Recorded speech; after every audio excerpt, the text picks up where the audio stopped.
नमस्कार, देश की बात में आपका स्वागत है। मैं हूं अखिलेश शर्मा। इस वक्त एक बड़ी खबर आ रही है। अरब सागर में जिस मालवाहक जहाज एमवी लीला को अगवा कर लिया गया था या उसकी कोशिश की गई थी, उसके पास भारतीय नौसेना का आईएनएस चेन्नई करीब पहुंच गया है।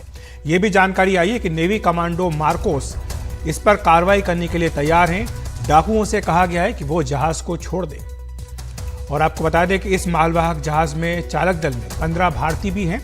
जहाज पर लाइबेरिया का झंडा लगा हुआ है। बताया जा रहा है कि 5 से 6 हथियारबंद लोग इस जहाज पर चढ़े थे और जहाज ने बाद में मुश्किल में होने का सिग्नल भेजा था। भारतीय नौसेना ने मदद के लिए अपने युद्धपोत आईएनएस चेन्नई को इसके पास भेजा है और वहीं से विमानों ने भी जहाज के ऊपर से उड़ान भरी है। चालक दल के सुरक्षित होने की पुष्टि भी की गई है। और हमारे सहयोगी राजीव रंजन, हमारे रक्षा संपादक, हमारे साथ जुड़ गए हैं। राजीव, ताजा अपडेट क्या है? देखिए, जो नौसेना की ओर से जानकारी मिली है कि 4 तारीख की शाम को उसको खबर लगती है कि एक लाइबेरिया का जो व्यापारिक जहाज है उसको अगवा करने की किसी ने कोशिश की है। 4-5 हथियारबंद लोग थे। नौसेना की तुरंत जो है टोही विमान की जो टीम जो होती है, निगरानी विमान, उस जहाज के ऊपर जो है बाकायदा फ्लाई करती है, चालक दल से संपर्क स्थापित करती है और उसके बाद उनका हालचाल जानती है। उनकी मदद की जो गुहार है उसको देखते हुए नौसेना ने अपने युद्धपोत आईएनएस चेन्नई को जो है उस व्यापारिक जहाज के करीब भेज दिया है। और संभवतः जो जानकारी मिल पा रही है कि संभवतः जो आईएनएस चेन्नई जो है उसके बहुत करीब संभवतः पहुंच भी चुका है। और जब आईएनएस चेन्नई जैसा युद्धपोत अगर पहुंच जाएगा तो 4-5 हथियारबंद लोगों की हिम्मत नहीं होगी कि किसी भी व्यापारिक जहाज में जो भी चालक दल के लोग मौजूद है और बाकी जो क्रू मेंबर मौजूद है उनके साथ किसी भी तरह की हानि पहुंचाए या कोई भी अप्रिय घटना करे। राजीव, लगातार इस तरह की घटनाएं बढ़ रही हैं, तो इसको लेकर के नौसेना क्या चौकसी और सतर्कता बरत रही है? देखिए, नौसेना लगातार इस मामले को लेकर चौकस है। अगर अरब सागर की बात करें तो नौसेना ने अपने 6 युद्धपोत जो है वो अरब सागर में तैनात कर दिए गए हैं। नौसेना की जो P-8I निगरानी विमान है वो लगातार सर्विलांस में है। नौसेना का ये कहना है कि अरब सागर इलाके में कोई भी व्यापारिक जहाज हो, चाहे वो किसी भी देश का झंडा उसके पास हो, अगर वो मूव करता है और किसी भी तरह मदद की गुहार लगाता है तो तुरंत वो पहुंचेगा, चाहे कहीं का भी जहाज हो। और नौसेना ने यह भी कहा है कि वह इस इलाके के सुरक्षा के लिए प्रतिबद्ध है। जहां भी संभव हो पाएगा नौसेना का युद्धपोत जो है उसकी मदद करने के लिए आएंगे और भी जरूरत पड़ेगी। और नौसेना का जो युद्धपोत है केवल युद्धपोत नहीं है, मार्कोस कमांडो है, इसमें आपको बता दें हेलीकॉप्टर है और दूसरे, और ये जो युद्धपोत होते हैं मिसाइल, रॉकेट और दूसरे तमाम तरह के जो लेटेस्ट वेपन सिस्टम होते हैं उससे लैस होते हैं। तो ये हर तरह की चुनौती का सामना कर पाने में सक्षम है। और जो रेबल ग्रुप के जो लोग होते हैं उनके अंदर इतनी हिम्मत या उनके पास इतने संसाधन नहीं होते हैं कि एक नौसेना के युद्धपोत से वो मुकाबला कर पाए। शुक्रिया राजीव आपका इस तमाम जानकारी के लिए। और इसी पर चर्चा करने के लिए हमारे साथ कैप्टन रिटायर्ड डीके शर्मा जुड़ रहे हैं, पूर्व प्रवक्ता इंडियन नेवी। शर्मा जी, आपका बहुत बहुत स्वागत है एनडीटीवी इंडिया पर। आपसे समझना चाहेंगे, जब इस तरह के हालात बनते हैं तो किस तरह की कार्रवाई की जाती है? क्योंकि अभी जो ताज़ा अपडेट मिला है उसके मुताबिक ये बताया गया कि जो सोमालिया कोस्ट है उसके वहाँ पर जहाँ पर ये एमवी लीला नॉरफॉक को रखा गया है, जो डाकू इस पर आए हुए हैं, हमारा जो भारतीय नौसेना का आईएनएस चेन्नई है वो वहाँ पहुँच गया है। और साथ ही इस पर यह बताया गया कि जो इंडियन क्रू है वो सुरक्षित है और मार्कोस कमांडो किसी भी तरह के ऑपरेशन को करने के लिए तैयार है। देखिए, नमस्कार। मैं आपको ये बता दूं पहले कि ये जो घटना हुई है ये कल शाम को हुई है और करीब करीब 450 नॉटिकल माइल, जो कि कन्वर्ट होता है 800 किलोमीटर, सोमालिया के कोस्ट से ईस्ट की तरफ, मतलब अरब महासागर के सेंटर में, मतलब वहां तक अब समुद्री डाकू पहुंच चुके हैं। और उन्होंने हिम्मत की कि लीला नॉरफॉक उसके ऊपर चढ़ गए। अब ये हथियारबंद होते हैं और ये चढ़ जाते हैं। बट सबसे अच्छी बात यह है, आजकल शिप्स के अंदर एक बहुत सेफ कंपार्टमेंट होता है जिसको हम सिटाडेल बोलते हैं। वो उसमें सारा इंतजाम रहता है, कम्युनिकेशन का, शिप को चलाने का, इंजन कंट्रोल्स, खाना पीना, सब कुछ।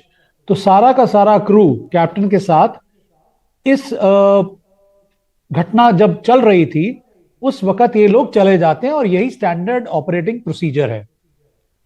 अब ये पहुंच गए अपने सेफ सिटाडेल के अंदर, और इन्होंने इन्फॉर्म कर दिया चारों तरफ ओपन फ्रीक्वेंसी पे that the ship is under attack and pirates have embarked. ठीक है जी, अब वो चले गए। अब हमारे शिप्स आपको मालूम ही है पिछले 10-12 दिन से बहुत जबरदस्त निगरानी हुई है, क्योंकि एक तो अटैक हुआ हमारे शिप्स पे, 2 शिप्स पे अटैक हुआ, प्लस एमवी रूइन जो वहां पर गया हुआ है। तो हमारा शिप जो नियरेस्ट था, जो भी शिप नियरेस्ट होता है उस वक्त जहां पर ये वारदात होती है, तो वो उसको रिस्पॉन्ड करते हैं। तो आईएनएस चेन्नई, उसको पता लग गया कि ये वारदात यहां पर हुई है, तो वो आ गया। अब ये है कि हमारे मार्कोस हैं, वो इस तरफ से हैं, हेलीकॉप्टर्स हैं, बहुत बड़ा सक्षम शिप है, 2 मिनट में उनको उड़ा सकते हैं, बट अंदर वहां पर लोग फंसे हुए हैं। तो when there is a life involve, तो अब ये जाके एक या तो उनसे बातचीत होगी, या तो वो छोड़ देंगे। अगर उनमें कुछ भी अकल रह गई है तो वो छोड़ देंगे, क्योंकि उनको मालूम है ये मार्कोस छोड़ेंगे नहीं। एक बारी आ गए तो एक केक को चुन के निकाल देंगे, बट ये वार्निंग देंगे उनको, और मोस्ट लाइकली आपको यही पता लगेगा कि वो समुद्री डाकू हैं जो शिप छोड़ के भाग गए। जी, बट ये चेतावनी भी दी गई है मार्कोस की ओर से कि वो शिप छोड़ करके भाग जाएं। कैप्टन रिटायर्ड आलोक बंसल भी हमारे साथ जुड़ गए, निदेशक इंडिया फाउंडेशन। आपका बहुत बहुत स्वागत है कैप्टन बंसल एनडीटीवी इंडिया पर। आप किस तरह से देखते हैं सिचुएशन को, अब जबकि आईएनएस चेन्नई जो है वो बिल्कुल नजदीक पहुंच गया है और वार्निंग भी दी गई है, मार्कोस जो है वो तैयार हैं किसी भी तरह के ऑपरेशन को करने के लिए, और ये भी जानकारी मिली है कि जो हमारा क्रू है वो पूरी तरह से सुरक्षित है। देखिए, इन लोगों ने जो कार्रवाई की उसमें सबसे बड़ी समस्या जो है क्रू की है। हमारा जो युद्धपोत वहां पहुंचा है वो बहुत ही सक्षम है, वो चाहे तो इसको क्षणों में इस जहाज को डुबो सकता है या उनको खात्मा कर सकता है। लेकिन चूंकि भारतीय नागरिक उसके अंदर हैं तो नेगोशिएशंस किए जाएंगे और ये गेम ऑफ ब्रिंकमैनशिप होगा, क्योंकि जो जिन लोगों ने वहां पे गतिविधियां की हैं, इलीगल कार्य किए हैं, उनको ये भी मालूम है कि उनके पास कोई रास्ता नहीं है, तो वो नेगोशिएट करना चाहेंगे कि हमको छोड़ दिया जाए, ये किया जाए। वो किस तरीके से नेगोशिएशंस होते हैं उसके ऊपर का आगे की कार्रवाई देखी जाएगी। अन्यथा जो है जहाज पर लैंड करने की जो कार्रवाई है वो तो हमारे मार्कोस और जो कमांडोज हैं वो करेंगे ही करेंगे, और उसके बाद क्या करना है वो देखा जाएगा। लेकिन इस जो घटना है इसमें महत्वपूर्ण बात यह है कि अब नेगोशिएशंस कैसे होते हैं, क्योंकि जो लोग उस जहाज पे हैं उनको भी मालूम है कि ये बहुत बड़ा खतरा है, युद्धपोत आ गया है, इससे वो किसी तरीके से बच नहीं सकते। युद्धपोत पूरी तरह से सक्षम है, उसमें हेलीकॉप्टर्स हैं, उसमें आर्मामेंट है, सब कुछ है। तो अब जो है नेगोशिएशंस होंगे कि भाई आप, क्योंकि उनके पास बंधक हैं, वो उन बंधकों को किसी तरीके से लेवरेज करके कोशिश करना चाहेंगे, नेगोशिएशंस करके, कि उनको छोड़ दिया जाए या उनको कुछ इस तरीके की गारंटी दी जाए कि उनके खिलाफ कोई कार्रवाई नहीं की जाएगी, या क्या करेंगे। तो अब ये जो नेगोशिएशंस है ये बहुत महत्वपूर्ण है कि अब वो युद्धपोत में जो लोग हैं वो किस तरीके से उससे नेगोशिएट करते हैं। क्या वो जो लोग हैं वो डर जाते हैं, क्योंकि अब ये जो है साइकोलॉजिकल वॉरफेयर ज्यादा है, क्योंकि जहाज वहां पहुंच चुका है और ये तो बात निश्चित है कि वो किसी भी क्षण उसके अंदर जा सकते हैं, उसमें कोई समस्या नहीं है उनके पास, सिवाय सिर्फ इस बात के कि वहां पे जो क्रू है उसका वो महत्वपूर्ण है। अगर क्रू का कोई मेंबर इनसे कम्युनिकेट कर पाया तो फिर ये आसान उनके लिए और हो जाएगा, क्योंकि मेरा ऐसा मानना है कि उस पोत को भी अभी जो चला रहे होंगे या उसमें जो एसेंशियल सप्लाईज हैं उसको मैन करने के लिए तो वही क्रू होंगे, क्योंकि जिन लोगों ने लिया है उसको, जो बाहर से आए हैं, उनको शायद उस जहाज के बारे में उतनी जानकारी ना हो। जी, कैप्टन शर्मा आपके पास आना चाहूंगा। इस तरह के हालात में जब निगोशिएशन की बात कैप्टन बंसल कर रहे हैं, किस तरह के निगोशिएशंस होते हैं, क्योंकि इनकी डिमांड तो बहुत क्लियर होती है, ये तो कोई इनका कोई पॉलिटिकल गोल या कोई इस तरह का कोई एजेंडा तो है नहीं, वो तो केवल और केवल फिरौती चाहते हैं। तो ऐसे में क्या होता है, क्या इस मामले में कोई निगोशिएशन होता है या फिर एक्शन ही लेनी होती है? नहीं, देखिए आप इसमें अब उनकी सिचुएशन अब बहुत ढीली पड़ जाएगी, क्योंकि इतना बड़ा डिस्ट्रॉयर आ गया उनके सामने। अब वो अपनी जान बचा के भागेंगे, और मैक्सिमम टू मैक्सिमम क्या है, ये 4-5 दिन रोक के रख सकते हैं मैक्सिमम। उनका भी खाना पीना खत्म हो जाएगा, क्योंकि हमारे को इतना मालूम है कि पूरा क्रू सेफ रूम में चला गया है, वो बाहर नहीं निकलेंगे। क्योंकि ऐसी गलती पिछले वाले शिप में हुई, एमवी रूइन में, जो 10-12 दिन पहले, जिसका एक क्रू जिसने सोचा कि वो चले गए, पायरेट्स नहीं है शिप पे, वो बाहर आया और वो पकड़ा गया और बंदी बन गया। उसको बड़ी मुश्किल से इंडियन नेवी ने निकाला और हॉस्पिटल में पहुंचाया ओमान में। बट मेरे हिसाब से, जैसे कैप्टन बंसल बोल रहे हैं, अब ये गेम ऑफ नेगोशिएशन है। और देखिए, अगर वॉरशिप नहीं पहुंचता वहां पर, तब तो क्रू को या शिपिंग कंपनी के मालिक को इनकी बात माननी ही पड़ती है, फिरौती देनी ही पड़ती है। और तभी ये धंधा चल रहा है वहां पर। ये जो इतना धड़ल्ले से चल रहा है 2008 से, मतलब कोई ना कोई तो पैसा पहुंचा ही रहा है। इतना बड़ा रिस्क वो उठाते हैं। बट नाउ अब उनकी किस्मत खराब है कि 15 इंडियंस थे उसमें, और अब डिस्ट्रॉयर भी पहुंच गया वहां पर। तो अब आपको कल या परसों तक पता लग जाएगा, या तो पायरेट्स भाग गए हैं या उनको खत्म कर दिया गया है। बट रेस्ट बी एश्योर्ड कि अब अपने बंदों को कुछ नहीं होगा, प्रोवाइडेड वो सेफ रूम से बाहर ना निकलें। वो अगर उन्होंने ये गलती कर दी बाहर निकलने की, तो फिर कहीं भी गेम बिगड़ सकती है। कैप्टन बंसल, आखिर में आपके पास आना चाहूंगा। आपको अगर एक लार्जर पिक्चर की बात करें तो ये केवल अरब सागर की बात नहीं रही है, और भी जगह हम देख रहे हैं कि इस तरह की घटनाएं बढ़ रही हैं। 2008 से, जैसा कि कैप्टन शर्मा कह रहे हैं कि लगातार इस तरह के जो डाकू हैं सक्रिय इस पूरे इलाके में हो रहे हैं। तो डोमिनेशन किस तरह से हो, और इसमें भारतीय नौसेना किस तरह से अपनी एक बड़ी भूमिका निभा सकती है? देखिए, भारतीय नौसेना पूरी तरह से अरब सागर में ऑलरेडी तैनात हो चुकी है जब पिछली घटनाएं हुई हैं उसके बाद। और उनकी मौजूदगी से ये जो समुद्री दस्यु हैं, जिस तरीके के पायरेट्स हैं, ये काफी हद तक डिसुएड होंगे। लेकिन ये कहना कि पूरी समुद्र को आप अपनी निगरानी में रख सकते हैं, ऐसा नहीं होगा। लेकिन ये डिसुएशन हो जाएगा, और उसके बाद ये इनके लिए कॉस्ट इफेक्टिव नहीं होगा। क्या है कि अगर ये दस्यु, इनकी 2-4 नौकाएं भी नष्ट कर दी गई, इनमें से कुछ लोगों को पकड़ लिया गया, तो उसके बाद ये लोग जो है काफी बड़ी संख्या में डेटर हो जाएंगे। और ये, इसमें कोई शक की बात नहीं है कि जिस तरीके की कार्रवाई नौसेना कर रही है, और हमारी नौसेना जो इतनी सशक्त है, अगर वो वहां पे पेट्रोलिंग रेगुलरली करने लगेगी, तो ये इनके लिए बड़ा मुश्किल हो जाएगा कि इस तरीके की घटनाओं को अंजाम दे। जैसे कि मैंने कहा कि इतने विशाल समुद्र में ये कहना कि हर वक्त 100% हम उनको डिसुएड कर पाएंगे, संभव नहीं है। लेकिन जहां 2-4 इस तरीके की घटनाएं हुई, जहां पे ये दस्यु पकड़े गए, और जैसा कि अभी शर्मा साहब ने बताया कि वो लोग सेफ रूम में पहुंच गए हैं।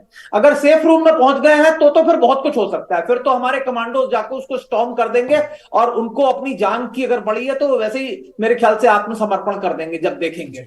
तो उसके बाद कैप्टन शर्मा, जो ये रूट है, इसकी क्या निगरानी या चौकसी ज्यादा बढ़ाई नहीं जा सकती? क्या इसके लिए अंतर्राष्ट्रीय सहयोग, जिस पर कि लगातार कई संधियां पहले भी हुई हैं, बातचीत भी हुई हैं, क्या इसको और ज्यादा चुस्त दुरुस्त करने की जरूरत है आपके हिसाब से? क्योंकि लगातार ये घटनाएं बढ़ रही हैं। जैसे आपने कहा कि अभी 2 हफ्ते पहले ही इस तरह की एक सिमिलर वारदात जो वो हुई थी।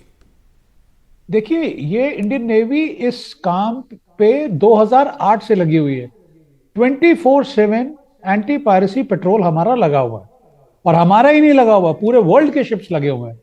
बट ये वही है, कैट एंड माउस गेम है, किसके हाथ में, मतलब उनको जहां मौका लग जाता है कर देते हैं। दे आर डेस्परेट, उनके पास और कोई काम नहीं है। और यहां पर इंडियन नेवी जब लेके जाती है, अपने शिप्स को लेके आती है वापस, और अभी आपको मालूम है एक और फ्रंट खुला हुआ है। वो फ्रंट बहुत गड़बड़ है, जहां पर हूथी रेबल्स अब अटैक कर रहे हैं सीधा मिसाइल्स के साथ, ड्रोन्स के साथ। तो इस वक्त हमारा भी ध्यान थोड़ा सा डिवाइडेड था।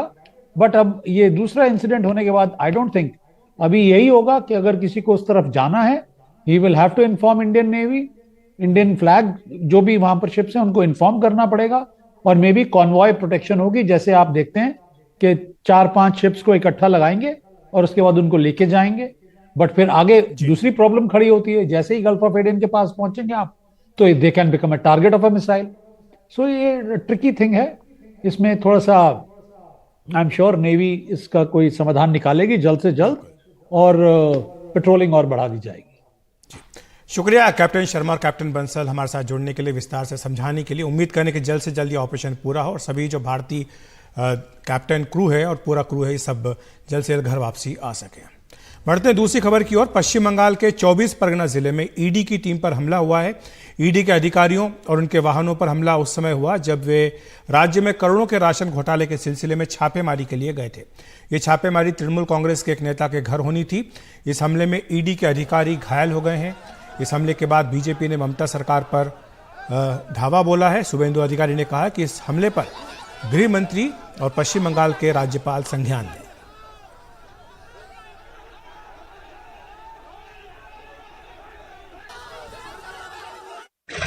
আমার ভিডিও আমার মাথা ফেটেছে, ওর মাথা ফেটেছে। পরে আমরা যখন হেঁটে আসছি, আপনার মোট কজন ছিলেন আমরা টিমে 8 জন ছিলাম, 8 জন আছে বাসে আসছে। আর বাকি কারা ওরকম ওখানে আছে না বেরিয়ে এসছে? কোনো যোগাযোগ নেই, কোনো যোগাযোগই নেই। আপনার কি ईडी ऑफिसर? और इस मामले पर बीजेपी के नेता शुभेंदु अधिकारी ने सोशल मीडिया एक्स पर लिखा है कि भयावह है, पश्चिम बंगाल में कानून व्यवस्था की स्थिति जर्जर है। संदेश खाली में ईडी अधिकारियों और सीआरपीएफ के जवानों पर बेरहमी से हमला। उत्तरी 24 परगना जिले में टीएमसी नेता शेख शाहजहां के घर पर छापेमारी के लिए ये टीम गई थी। मुझे संदेह है कि देश विरोधी हमलावरों में रोहिंग्या भी मौजूद हैं। मैं माननीय केंद्रीय मंत्री अमित शाह और पश्चिम बंगाल के राज्यपाल सीआरपीएफ के डायरेक्टर से आग्रह करता हूं कि वे इस गंभीर स्थिति का संज्ञान लें और अराजकता को कुचलने के लिए उचित कदम उठाएं। इस मामले में एनआईए को जांच करनी चाहिए।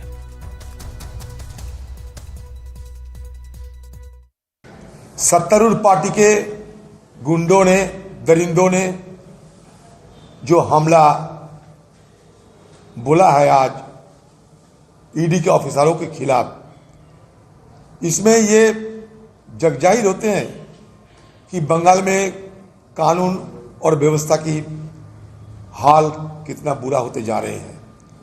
आज तो जख्म हुए, अगले तारीख खून भी हो सकते हैं।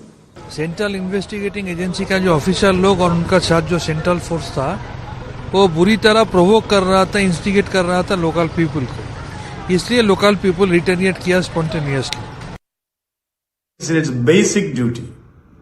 Then the Constitution of India will definitely take its course. As governor, I reserve all my constitutional options for appropriate action at the appropriate moment.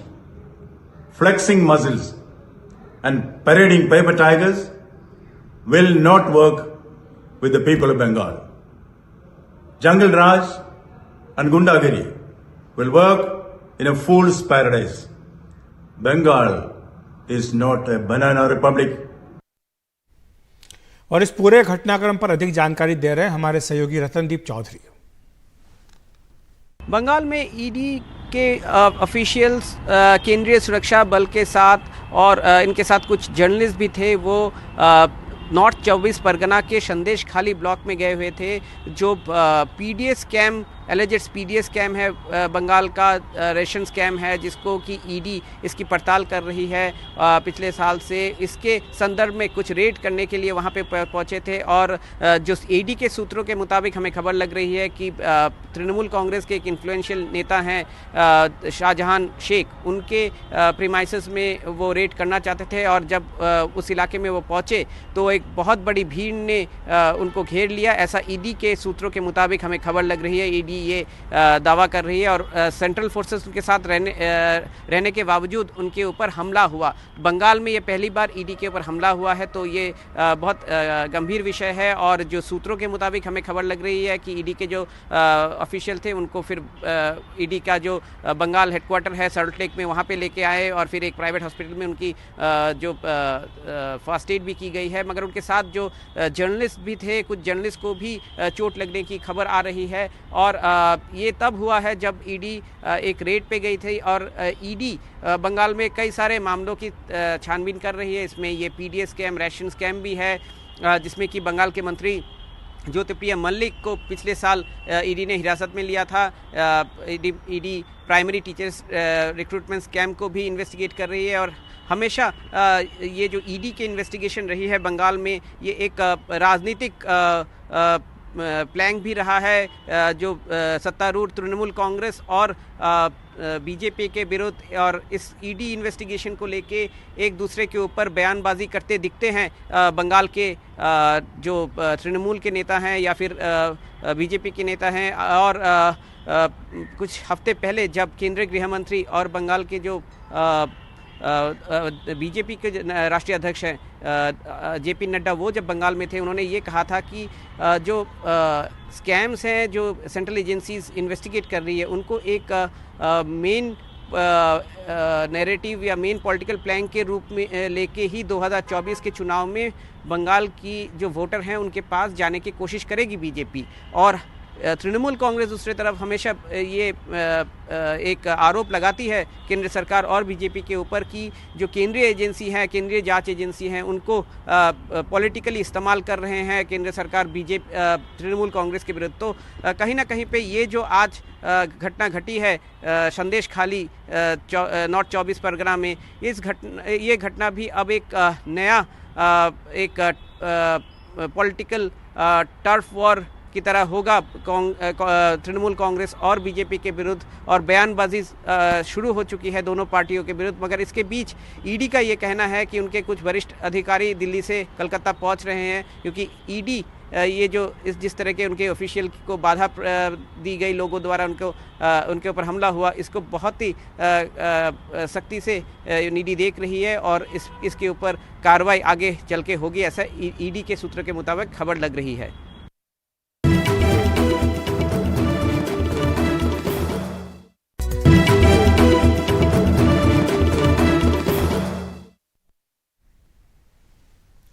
प्रधानमंत्री नरेंद्र मोदी जयपुर पहुंच गए हैं। वो जयपुर में चल रही देश भर के पुलिस महानिदेशकों और महानिरीक्षकों की बैठक में कल हिस्सा लेंगे।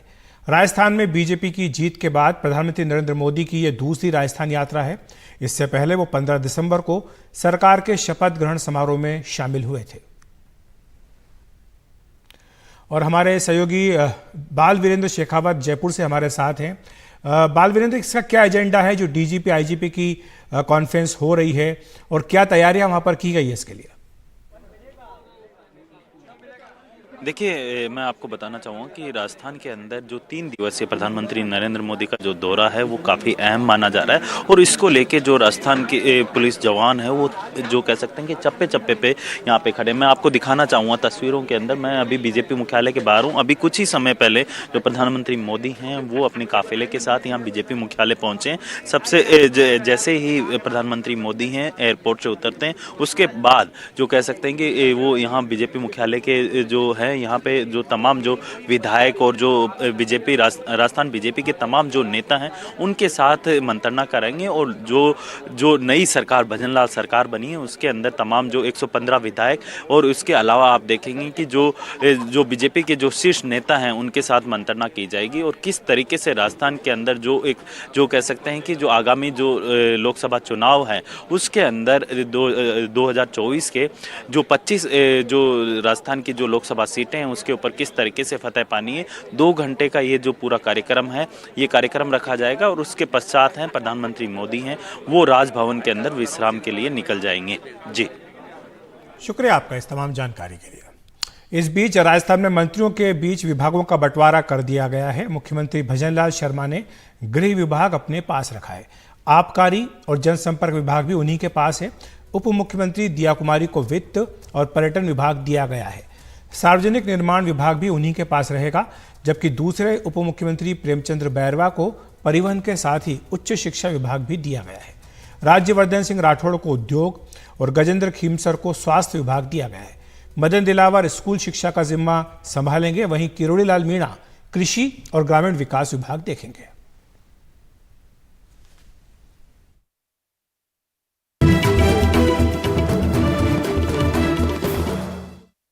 खून बेचने के लिए नहीं होता है, नियम पुराना है, पर खून की खरीद फरोख्त को लेकर मिल रही शिकायतों के बाद एक बार फिर से drug controller general of India ने तमाम ब्लड सेंटर्स को एडवाइजरी जारी की है।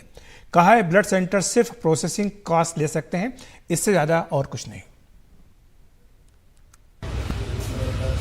थैलेसीमिया के मरीजों को महीने में 2 से 4 बार तक खून चढ़ाने की जरूरत पड़ती है।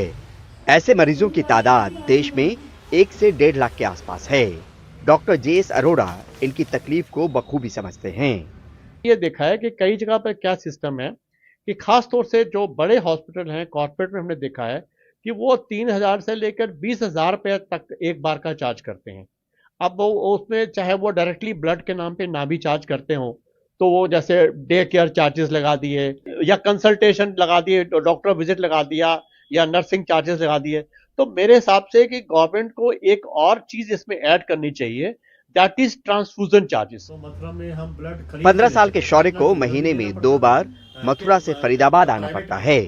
जरूरत 4 यूनिट ब्लड की पड़ती है। शौर्य चाहते हैं कि ब्लड आसानी से मिल जाए और पैसे न लगे, तो फिर मथुरा से फरीदाबाद आने में समय क्यों जाया हो। रोटरी के बारे में पता चला जो फरीदाबाद में है, तो वहाँ पर सब टेस्ट, ब्लड और सारे चेकअप फ्री में होते हैं और मेडिसिन भी फ्री में मिलती हैं। तो यहाँ पे हमें अच्छा लगता है, मथुरा से आते हैं। मथुरा से आते हैं। मथुरा में ये सुविधा मिल जाए तो आप वहीं पर करवाने लगेंगे? जी बिल्कुल, हम वहीं पर करवाएंगे, क्योंकि फिर हमें मथुरा से यहाँ आना पड़ता है, पूरा दिन हो जाता है फरीदाबाद तक आने में और जाने में। वहाँ अगर पैसा नहीं लगे तो वहाँ पे आप करवाएंगे? हाँ बिल्कुल। जून 2022 में ब्लड को लेकर ब्लड सेंटर्स के लिए दरों में बदलाव किया गया। होल ब्लड का प्रोसेसिंग चार्ज 1550 रुपए है, पैक्ड रेड सेल्स भी 1550 का, प्लेटलेट कंसंट्रेट और फ्रेश फ्रोजन प्लाज्मा का प्रोसेसिंग चार्ज 400 रुपए है और क्रायो प्रेसिपिटेट के लिए ब्लड सेंटर 250 रुपए ही चार्ज कर सकते हैं। सरकारी आदेश है कि thalassaemia, haemophilia, sickle cell anaemia जैसी बीमारियों के मरीजों को खून मुफ्त में दिया जाए, लेकिन थैलेसीमिया मरीज काउंसलर सोबरी घोष की सुनेंगे तो कागज पर बने कानून और जमीनी हकीकत का अंदाजा लग जाएगा। हमें डेली सुनना पड़ता है, डेली हमारे पास 10-15 बच्चे आते हैं डेली के जी। तो और वो हर उनमें से 4-5 बच्चे तो ऐसे बोलते ही है। क्या बोलते हैं? कितने से कितने के बीच में एक unit? It's around 4500 per unit. अभी कितने साल के हो? जरूरत नजर और निगरानी रखने की तो है ही, लेकिन आदेश का सख्ती से पालन हो ये सुनिश्चित करना भी जरूरी है। नई दिल्ली से परिमल कुमार, एनडीटीवी इंडिया।